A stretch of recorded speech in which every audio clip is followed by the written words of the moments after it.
విచిత్రాల నిధి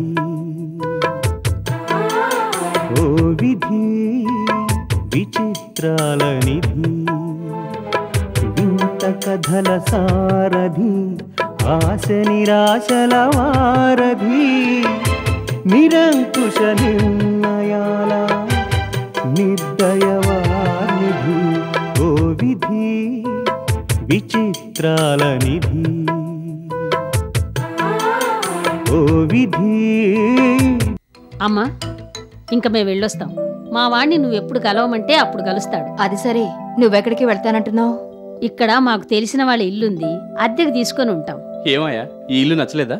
అదేం లేదు బాబు. నీ మేనల్లుడు చెప్పినట్టు ఈ ఇంట్లో ఏదో లోపం ఉంది అనుకుంటే నువ్వు బయటికి వెళ్ళు, లేదంటే మాతో పాటు ఇక్కడే ఉండు. రాగానే ఇది నా పుట్టిల్లని చెప్పి బయటికి వెళ్ళిపోతానంటావేంటాయా? నేనైతే పర్వాలేదమ్మా, మావాడు కూడా ఉన్నాడు కదా.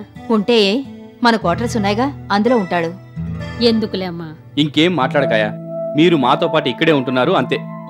మీరు కూడా త్వరగా తయారైతే అందరం కలిసి సరదాగా భోంచేద్దాం. మీరు కానివ్వండి అమ్మా, మేం తర్వాత చేస్తాం. అదేం కుదరదు, మీరు మాతో పాటు చేయాల్సిందే.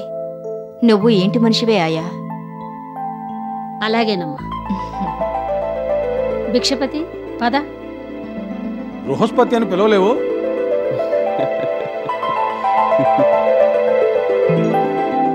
అమ్మా మరి ఈ బృహస్పతి గారి సంగతి ఏం చేద్దామంటావు?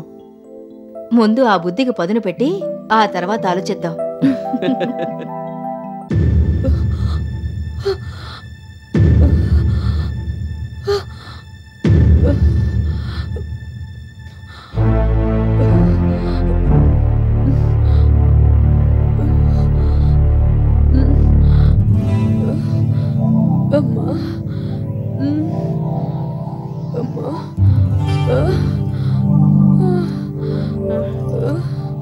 ఓలమ్మో, ఏటిది నిదట్లో నాన్నగాను మూలుగుతున్నానేటి మూలిగి అనిపిస్తుంది.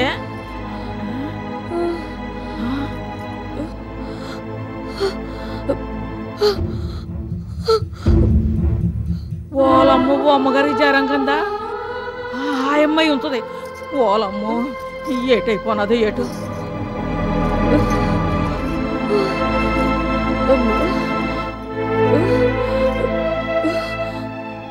ఓలమ్మ, ఒలిపి వెళ్ళిపోతుందిగా.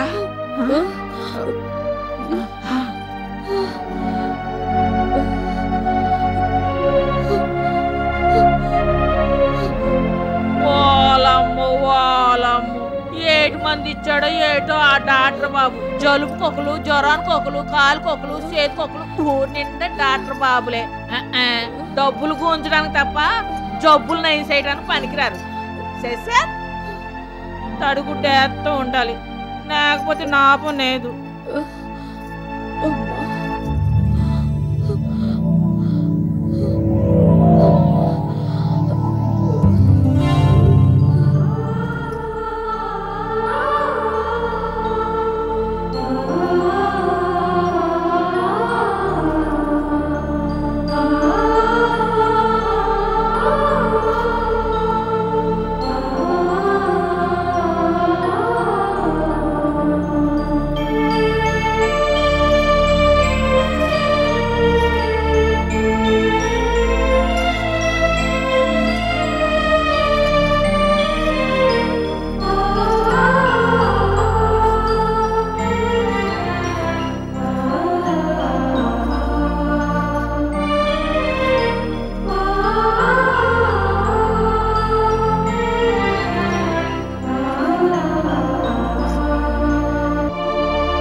నూకలు నూకలు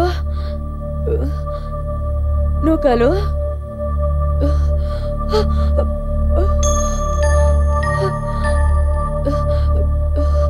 నూకాలు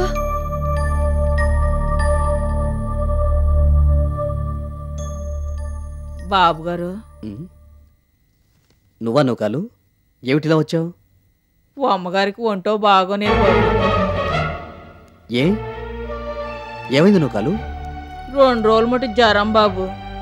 నీరసంతో అలాగే మంచానికి అతుక్కుపోనారు. ఏటి తింతలేదు. ఒంటి మీద సొక లేకుండా అలాగే పడున్నారు. మధ్య మధ్యలో ఏటో కలవరింతలు. నాను ఎప్పుడు ఓ అమ్మగారిని అలాగ చూడలేదు. నాకేటో భయంగా ఉంది. తమరు పాలు వచ్చి చూస్తే బాగుంటుంది బాబు. డాక్టర్ని పిలవలేదా? పెద్ద పెద్ద డాక్టర్లు చూపించడానికి ఇదివరకు రోజులు కావుగా బాబు. అక్కడికి దగ్గరలో ఉన్న డాక్టర్ కాడ మందులు అట్టుకొచ్చి వేశాను. అయినా జ్వరం తగ్గలేదు బాబు. వెంటనే వచ్చి నాతో చెప్పాల్సింది నూకాలు. ఓ అమ్మగారు ఎవరికి చెప్పొద్దన్నారు. నానే ఓ అమ్మగారు బాగా చూడలేక మీకు చెప్పిపోదామని ఓ అమ్మగారికి తెలియకుండా ఇలాగొచ్చాను. అలాగా, నేను వస్తానుండు.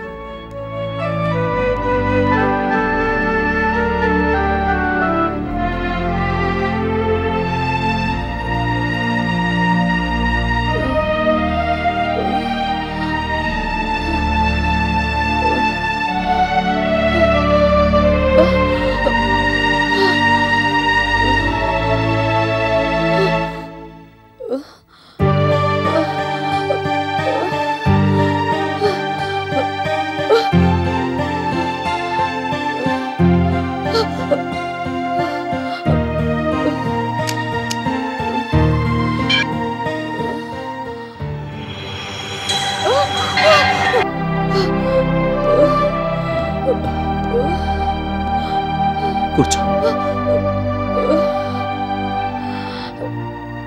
మళ్ళీ వచ్చారా? రాకుండా ఎలా ఉండగల రోజే? ఇలాంటి సమయంలో కూడా నువ్వు ఇలా మొండిగా ఆలోచిస్తే ఎలా? ఇప్పుడు ఎలా ఉంది? బానే ఉంది. ఏదో కొంచెం తల తిరిగినట్టు అయిందంతే. అలా ఎందుకు జరుగుతోందో ఒకసారి డాక్టర్కి చూపించుకుంటే మంచిది. ఇక్కడ చూసేవాళ్ళు చేసేవాళ్ళు లేరు గాని మన ఇంటికి పోదాం పదా.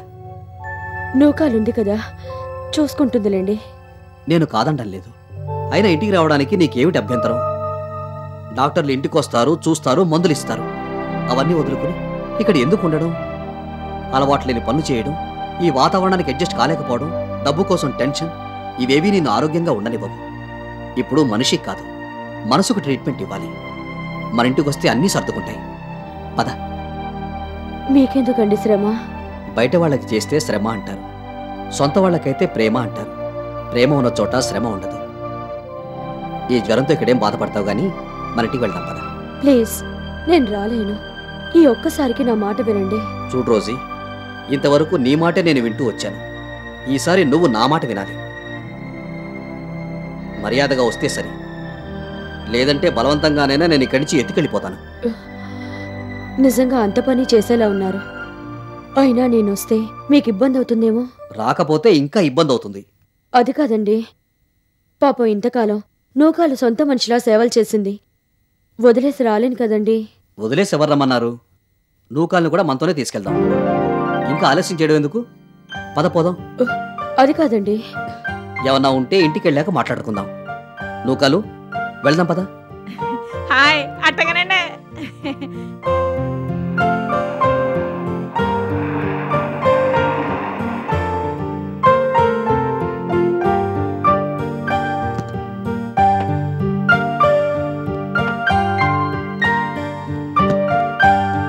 రా రోజీ.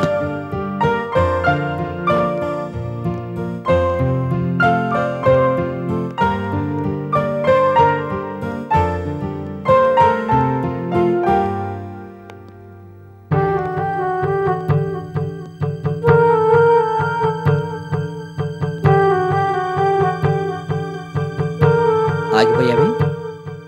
రా రోజీ, ఇది నీ ఇల్లే. లేదండి, నేను రాలేను. అదేమిటి రోజీ, ఈ ఇంటికి రావడం నీకు కొత్త కాదుగా?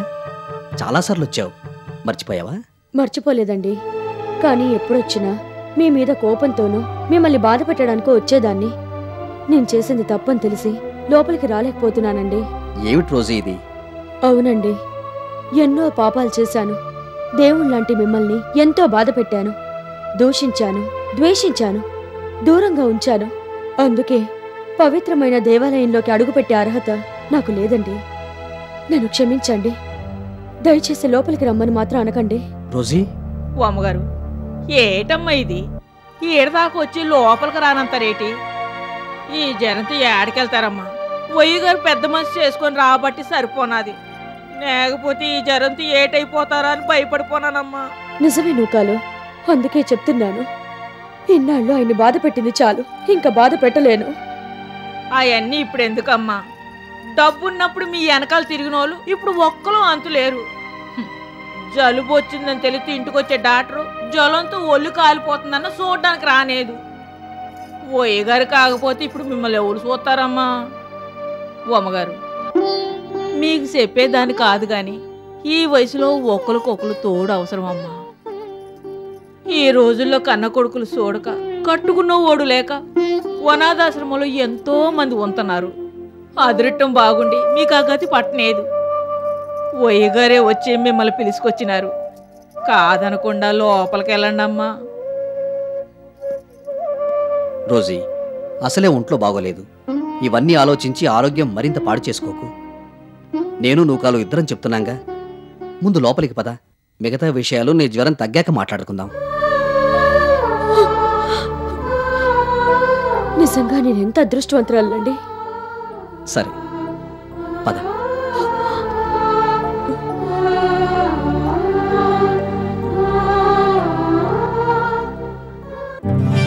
ఏంటి, రోజీ చలసాని గారి ఇంటికి వెళ్ళిందా?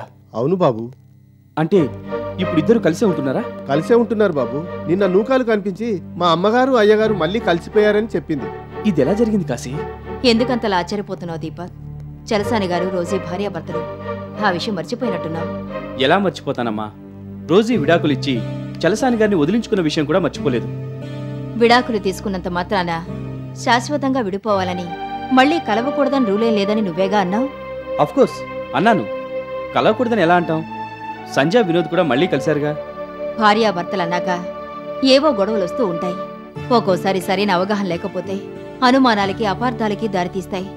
ఏదేవైనా ఒకరి మీద ఒకరికి ప్రేమ అభిమానం ఉంటే ఎప్పటికైనా కలుస్తారు.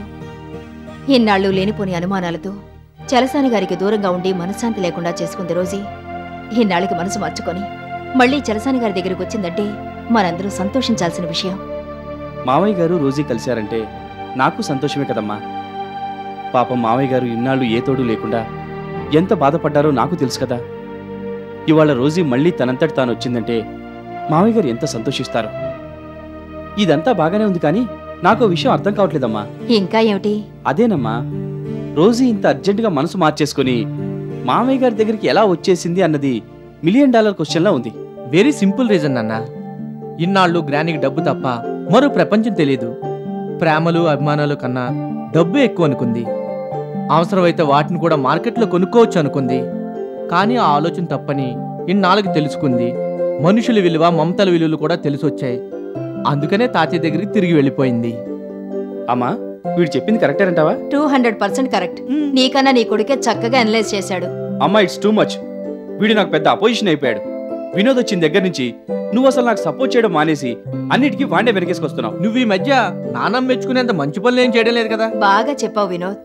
దొంగ రాస్కే, ఎంత మాట అన్నావురా? వినోద్, నువ్వు ఒకసారి చలసాని గారింటికి వెళ్ళి వాళ్ళిద్దరిని కలిసిరా, సంతోషిస్తారు. ఓకే నానమ్మా. అంటే నన్ను వెళ్ళొద్దంటావా? నువ్వు ఇప్పుడు వద్దులే, వాళ్ళిద్దరూ కాస్త సెటిల్ అయ్యాక వెళదు గాని.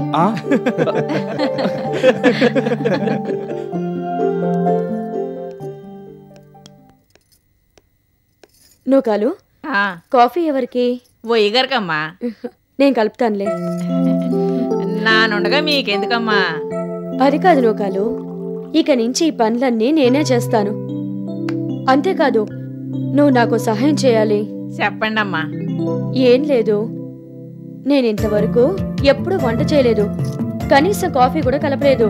అంచేత ఆయనకి ఏవైతే ఇష్టమో అవి ఎలా వండి పెట్టాలో నువ్వు నాకు నేర్పించాలి. అలాగేనమ్మా. మా పెళ్ళయ్యాక ఇంతవరకు ఎప్పుడూ ఆయనకి నా చేత్తో వండి పెట్టలేదు.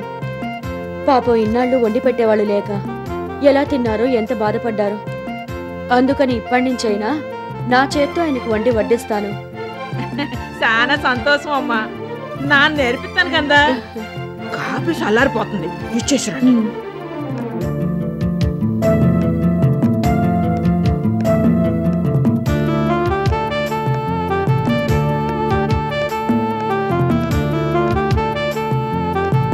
కాఫీ తీసుకోండి. నువ్వు కలిపావా? అవునండి. మరి నీకు తెచ్చుకోలేదే? నాకు పెద్దగా అలవాట్లేదండి. కంపెనీ సేక్ తాగాల్సిందే. ఓపెన్ చేద్దాం, 50-50 తాగుదాం.